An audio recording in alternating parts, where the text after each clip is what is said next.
What's up, girls? I'm gonna put this here while I drive for a minute. It is February 6th. First off, I love you. Second off, this is a post-Texas disaster. However you want to put it.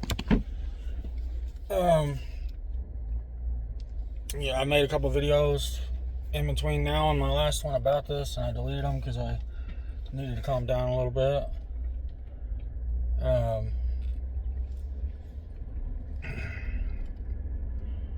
First off, I know your dad was really irritable all the time for a little bit.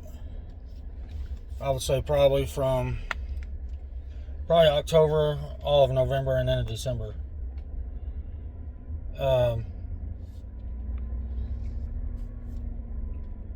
Once I changed my medication with my doctor, it's really corrected that. I don't really get irritable like that anymore. I'm more myself. I have more side effects from the chemo now because the steroids were to alleviate the side effects from chemo. But I'd rather deal with chemo side effects than be like I was. But there's also a lot of other stuff going on. So basically, I'm on my second chance of chemotherapy. My doctor told me there was probably like a 30% chance it was going to work. And he didn't think it was going to work. And he said if it does work, it'll probably only work for a couple months. You get about 3 chances at chemo if you're lucky. So I've only got really one more shot after this. And if these first 2 didn't work, chances are the third one's not going to work. It'll buy me some more time with you guys. So, I started this treatment in August. And then I had a scan probably in November. Around the time that the blowout happened. With me and you, Emma, and everything else. Leading up to those scans that week is pretty much like the worst thing ever, because I go have those scans done. I have to sit in this little tiny tube or lay in it. This little thing takes you in the tube, and the only thing you get to see is this little fake beach on the ceiling. It's not fun. It's like one of those tubes you've probably seen on a TV show or something. Not only that, after those scans, I'm sitting there for 3 days scared for my life. Literally. What's this scan going to say? It's November. If this scan's bad, am I going to live till January? Please, Lord, let this scan be good. Give me some progress. And it's really, you think about if you're going to die nonstop for like 3 days until you get the results. Luckily, that scan was good. All my liver stuff has shrunk. The only thing that's growing is one lymph node in my stomach. But the most important thing is the liver stuff is shrinking, because that's what's going to kill me.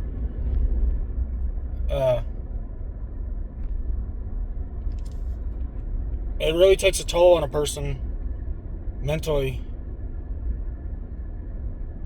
They call it people with cancer call it scanxiety. And it's really hard. And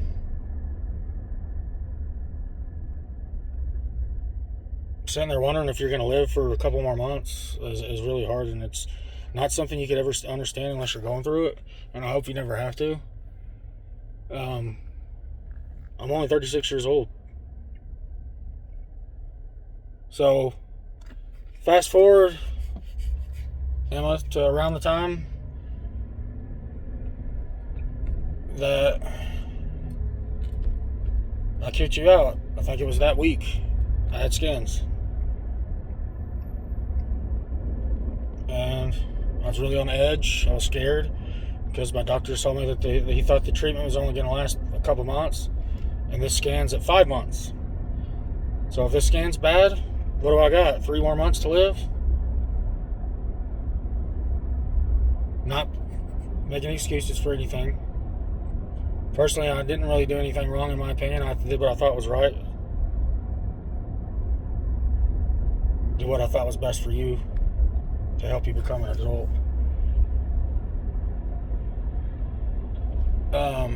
So this was a really big scan. Like, I'm really big scan. Life or death. Thank the Lord, everything's shrinking except for that same lymph node. So, and another lymph node grew a little bit. So when I had that scan, that same day or the day after, I pooped blood for 2 days. And then it stopped. And then my iron on my blood work was low. Iron on your blood work could be low for a lot of reasons, but a lot of it could be internal bleeding. So I'm worried, and I'm still dealing with that because I'm still having diarrhea and stomach problems. Worried I have a tumor in my stomach. But my scans say it didn't. So I don't get it. But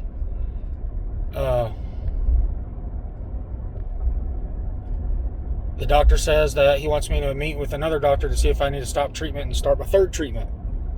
My last treatment chance. She says she wants me to stay on the same treatment for a few more months and get a scan again to see if those lymph nodes shrunk any sense. Because your lymph nodes inflame when you have sickness in your body. And the fact that I had a lymph node swelling around my stomach could have been that because I had some kind of infection or something. Because I was having a stomach problem that day after.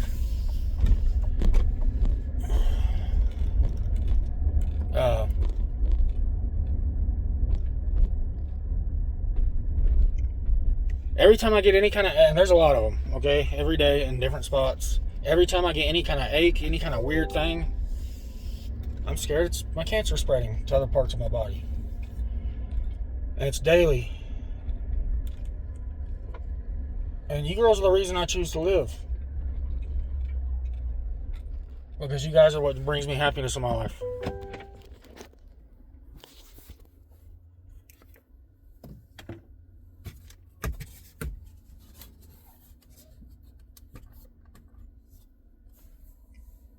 Fuck, I need to get gas.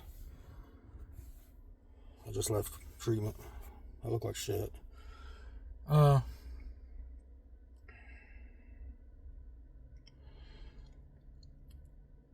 I know you're mad at me, and I haven't been, and I was getting on to you a lot the last, like, a few weeks before you got kicked out. But you have to hold yourself accountable because you were making everything a battle all the time. I was having to tell you the same thing all the time. And you were testing me, saying mean things to me that hurt my feelings. Like, when I was telling you about the Taco Bell trash, when you said, I said that your excuse is always you forgot with everything. And you're like, my excuse isn't forgot if I don't ever speak to you. Which wasn't true because me and you were speaking. Unless you get mad at me. And you were doing little things, throwing little digs at me and stuff like that all the time.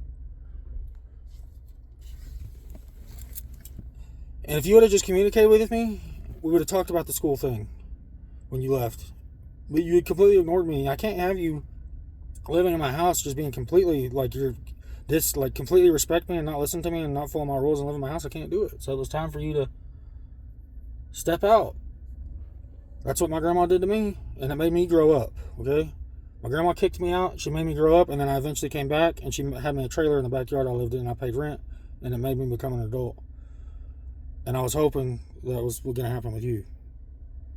Because I miss you every single day, even though you're doing a lot of things right now that are really hurtful to me, which I'll talk about in a minute.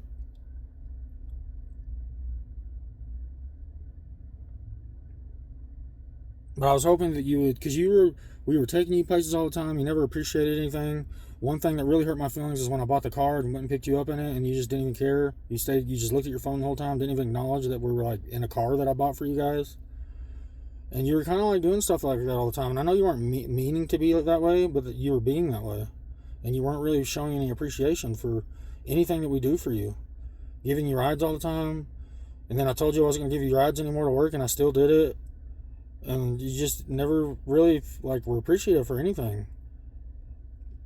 And I just wanted you to show a little bit of appreciation and at least make me feel good that I'm doing stuff for you and let me know that you appreciate it and that I'm doing a good job. Now, I know you guys don't understand because I wouldn't understand either. If I'd never been through it, I would have said that that's an excuse too. But I really wasn't in the right state of mind when that night happened. I completely lost my mind and didn't know what I was doing and had no control over myself. It's literally like the only thing I can example it to is like doing real drugs. Like I remember when I was a teenager and I would take Xanax. When you take Xanax, you literally could kill somebody and you won't remember it the next day. At all. You don't remember anything if you take enough to get fucked up on it. And that's a prescription drug too, actually. So I completely lost. My doctor had me take 12 dexamethasone tablets every day before chemo. I would take 5 10 hours before chemo.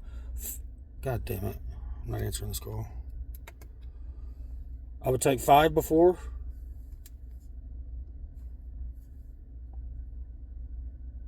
Hold on. Make sure I'm not on the fucking phone with somebody.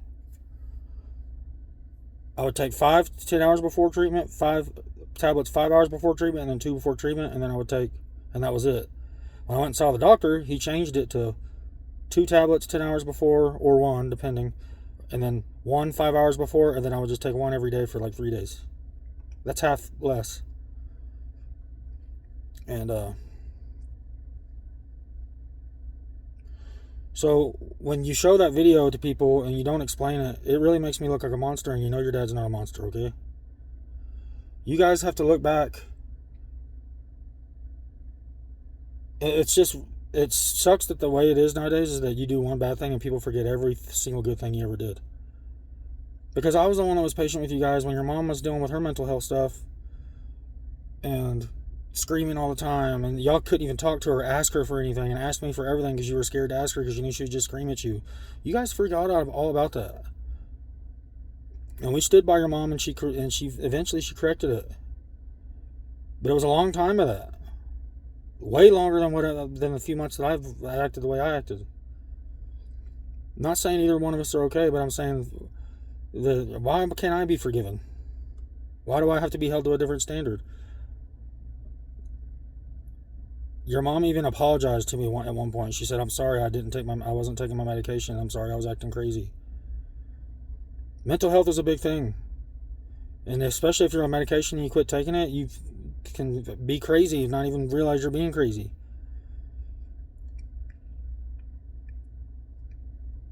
I was a good dad to you guys. I wasn't perfect.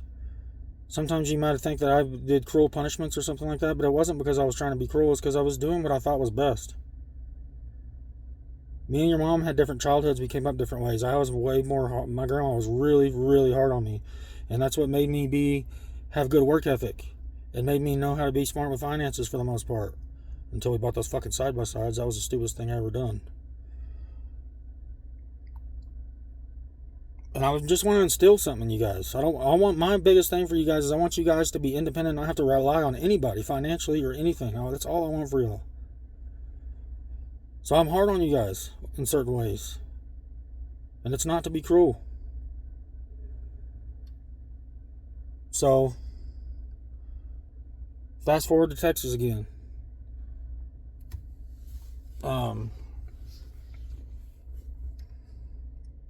You sent those videos to Grandma, and that started the whole thing.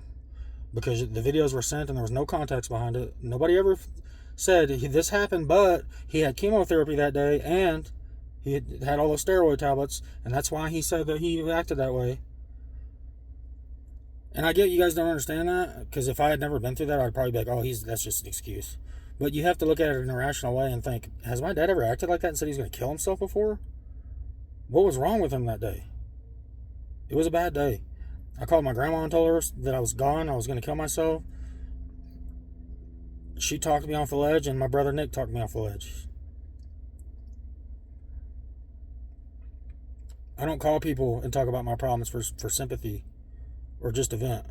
I call and I give them the whole story and exactly what I did and tell them I need help and I need advice. I don't have a good support system. I don't have any family. I have my grandma and I have my brother Nick. Those are the only 2 people I talk to. And now I talk to Courtney some. Which is really good because I love her. She's the best. And I want you guys to spend as much time with you as you can with her. But you sent those videos out and that started a whole thing. Your grandparents have always been kind of against me in a way. Especially when I was younger. And they're the kind of people where they'll stand by your mom no matter what. Your mom could say she was going to kill somebody and your grandparents would stand up for her. There's no right or wrong with them. So, once that happened, that opened a can of worms, okay? Now, I got a BART notification that Gracie was talking about me and your mom's problems to Bella. So I told Gracie, I said, don't do that. You're going to start a bunch of shit. And your mom doesn't want everybody to know, and we're still figuring it out. That's the only thing and the only time that was ever talked about. Well, for some reason, your mom thought that me and Bella were talking about her. That never happened, and I would never do that. I'm not stupid. I'm not going to talk to Bella about my problem, about grown-up problems, or especially about your mom. Why would I go tell Gracie not to talk about it with Bella? Because I'm worried Bella's going to run her mouth and then me go talk about it with her. So your mom had it in her head that me and Bella were talking about that. So she ran over there to Rachel's and told him everything. Showed him the videos. Didn't tell him the whole story. Which is fine, because they would have their same opinion whether your mom told the whole story or not. But at least tell the whole story. Don't just try to make me like I'm some kind of monster. I was out there all the time. I was the one that tried to keep the family unit together out there. I bought a camper. We started when I was working during COVID. I was making a lot of money, and we were able to afford to go down there all the time. And I was the one that went down there. You guys forget, I was the one that entertained y'all the whole time. I'm the one that took y'all to do stuff. I'm the one that spent time with the kids 24/7. How many times did I go down there without your mom and take Bella and them and take y'all to do fun stuff? That was all me. I was the one that kept everything together out there. And all the feuding with Marty and your grandma and grandpa and all that, I'm the one that went out there and tried to keep everybody together, keep all the cousins together. I had a really big plan for that farm. Where I was going to stock fish in the pond, we were going to do this, do that, and I was going to make it where it was like a freaking fun place for us to all go hang out with family as much as we could. And obviously I made the mistakes with the side-by-sides and that ruined it. And my life's went downhill ever since then.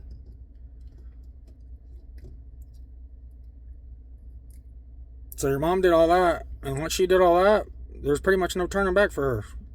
She can't say she's going to come back to me now. She's already made me look like this monster. Well, we all still wanted to go out there on spring break and spend time with everybody. And hopefully me and your mom work our shit out before then. Now that's ruined. I'll never see Bella again. She hates me now. And I love that girl with all my heart. I'll never get to see. Everybody hates me now. Marty was like a father figure to me in a lot of ways. He hates me now. Your mom and Tabitha just deleted me on Facebook. Everybody hates me now. For one thing I did. When I'm battling cancer. And I wasn't in the right state of mind.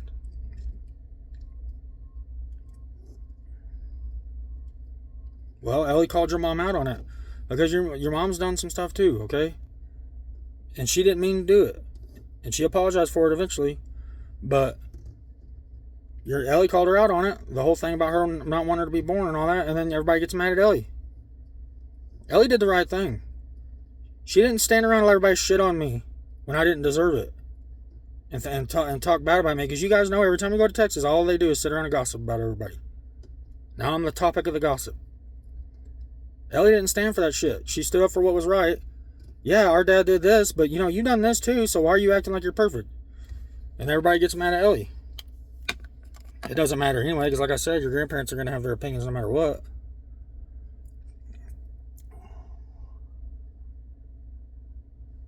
That was the only family I had for the last 20 years. And I come a long way to try to be a better person so they would like me. I would go down the farm and work, help them do shit. When we were going down there during COVID, I was working all the time doing shit down there to try to improve it for them. That one day I got the tractor and did all that trash and shit. I didn't want to do that shit. I did it for them.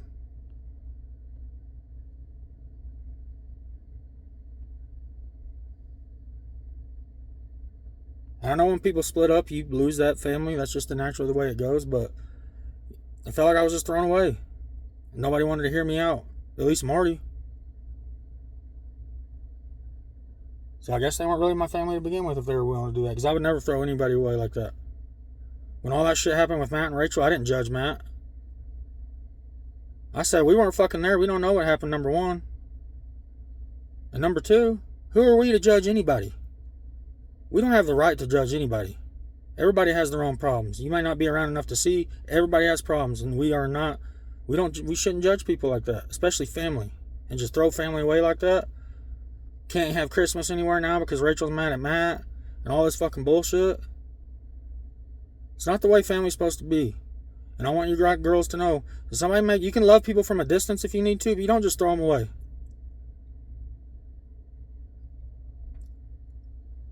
Now, obviously Ellie flew home the next day. And me and her have been in a bad mood about it, in a weird mood about it. I think we're both sad about it. I know I'm sad about it. She's irritated about it because you guys just won't leave it alone. Emma, you keep texting her every day about it.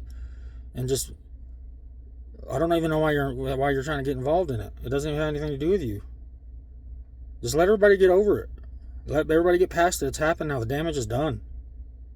Now we got to figure out how to get past it. But you guys don't realize everything's been really hard with my scan stuff, and me and your mom not speaking at all. I've been trying to speak to her, and we finally spoke yesterday, but been trying to speak with her, and she refuses to speak with me. She hasn't done any kind of parenting with you guys since December. So I'm the one that's only punishing you guys, and I'm the bad guy because I'm the only one doing it. And of course, when I'm the bad guy, your mom's the good guy.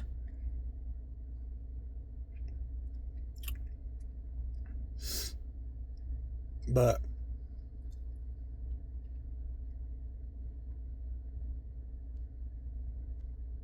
I feel like you're trying to turn everybody against me. And y'all did that. It's mission accomplished. But I hope you see now that I wasn't trying to be cruel to you. I miss you every single day. I thought you would have been back by now.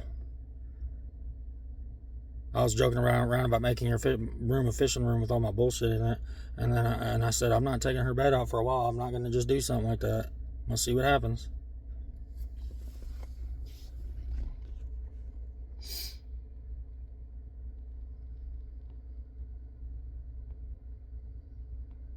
And the whole thing about your mom making a Facebook post about moving to Texas and she's making it where everybody can't see it.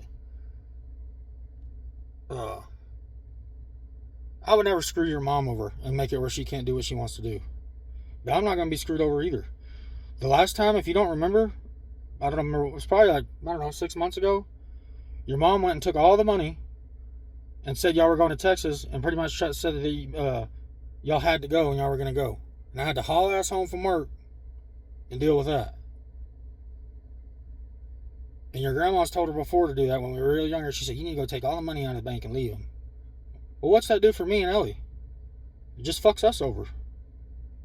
I got a business to run. I got employees. I got people that rely on me. I would never screw your mom over like that. But I'm the one that's always worked. I'm the one that handles the finances. Your mom doesn't handle finances. She took a huge pay cut. I've been trying to work it all out. And now I'm losing her income and I still have to pay all the bills. And then she's in Texas now and she ain't got a job. Or she's going to be. And I'm the one that's got to figure it out. But I ain't going to screw your mom over. I love your mom. Me and your mom haven't had the best fight. We both have our faults. And I have a lot of them. And I feel really bad about them.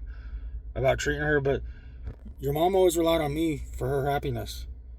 And I found happiness. And you don't rely on a person. You have to be happy yourself. But you shouldn't rely on any man or woman for your happiness. You have to find your happiness yourself. And I found my happiness through you guys. Through fishing. Through hobbies. And me and your mom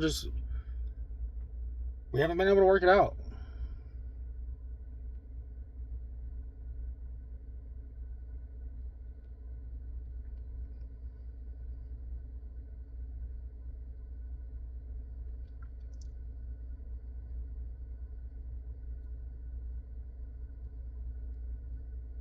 I love your mom though. So I just don't even know what to say about it. It makes me sad.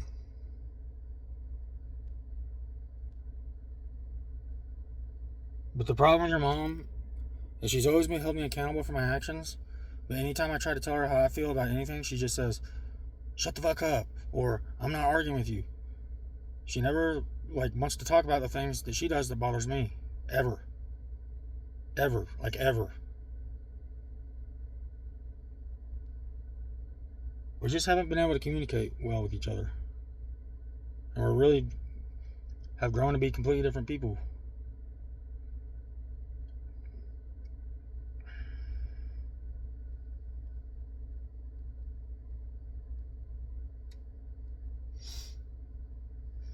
And like a couple days ago, Emma, when I asked you if you wanted to go eat or something, I was so scared to ask you. I didn't even do it when I waited till the next day to do it because I was so scared you were going to tell me no or do something mean to me or say something mean to me. But you didn't. And it made me happy. And then you showed me your tattoo, which I thought was really cool. It makes me want to get a Last of Us tattoo because when we played that Last of Us game, that was a really special memory for me. And that was a really emotional game, and it was a really fun game. And me and you played it together, and we beat a whole long game together. And that's one of my favorite memories.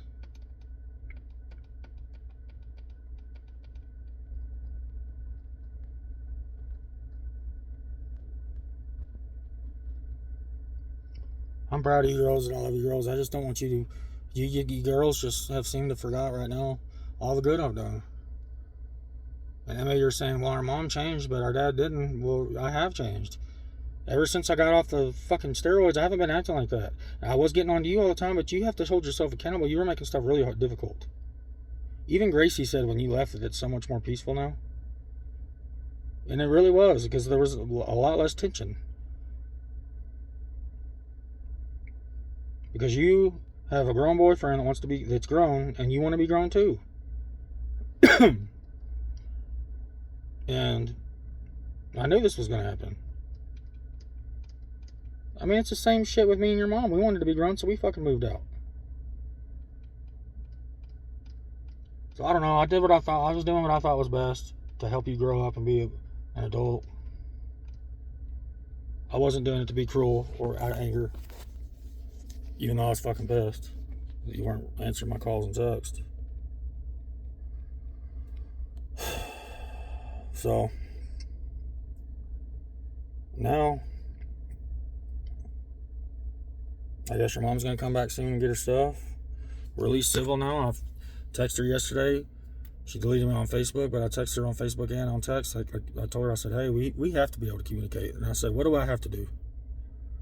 She didn't answer me for a while, and I think she had me blocked on text too. And then I asked Gracie to tell her to answer. And she answered, and we had a fairly good talk. And we'll see how it goes. It's not what I want. I don't want to be able to not see you, Gracie. But I know you think I'm mean and all that stuff because of the school stuff. But I just want you to succeed, man. I don't want you to fail high school. You know how embarrassing it would be for them to say you have to redo the 10th grade? And I get it that you passed at the very end.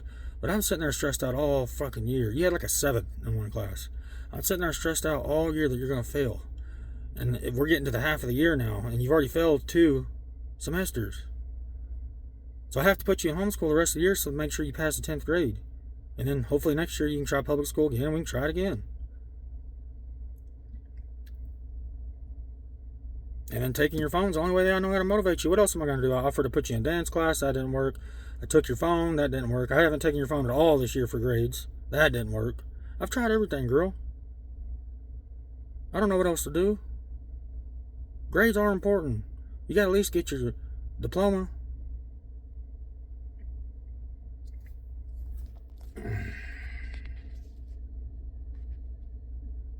Everything sucks right now. I'm sad. Sad about the stuff with your mom. Sad about the stuff with your cousins. Tabitha blocked me, and I never thought she would do that. I've known her my entire life. Way longer than I've known your mom. And I expected her to take your mom's side, but I didn't think she would just hate me like that. Without knowing the whole story. Dion don't talk to me now. Me and him were talking. I was trying to be there for him. He won't talk to me now. So I'm just a piece of shit to everybody. And I'm not a piece of shit. I tried so hard to make everything cool out there. Why do you think every time y'all would go down there and I wasn't there, everybody would be asking where I'm at? Because I was the life of the party. And you know it. And those memories of going to Texas and doing stuff are some of my favorite. Seeing y'all together with your cousins when you're all getting along, there's no better feeling in the world to me. Because I love all y'all kids. I love your cousins like they're my kids. And you guys will understand that love someday when you have your own kids. It's the deepest love you could ever have. And even though I'll never see them again, I'll cherish those moments forever. And hopefully that they'll come around one day and realize that your Uncle John was a good person. And he loved the shit out of y'all.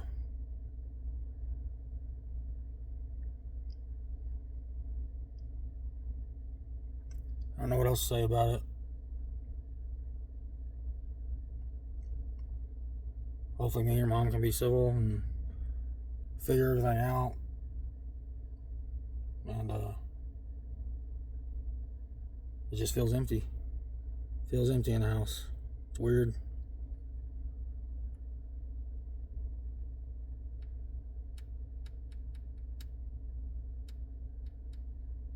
We'll see what happens. I'm gonna have scans again probably in a couple months.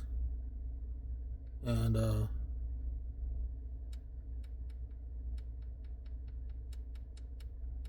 see if we can keep rocking and rolling. But I love y'all girls. I'm proud of y'all no matter what. Just wanted you to know how your dad was feeling about this situation. Emma, I know you love your dad. I know you're mad at me. I was just the same thing whenever. When my grandma was hard on me like that, I hated her so much.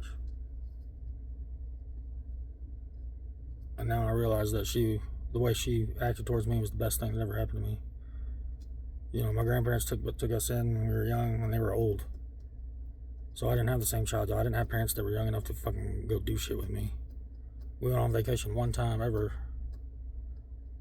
And I miss your grandpa.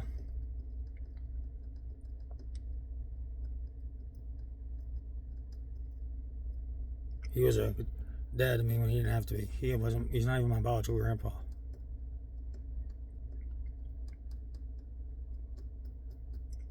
You girls be kind. Love one another. Don't throw people away. If you gotta love them from a distance from a little bit, that's okay, but don't throw them away.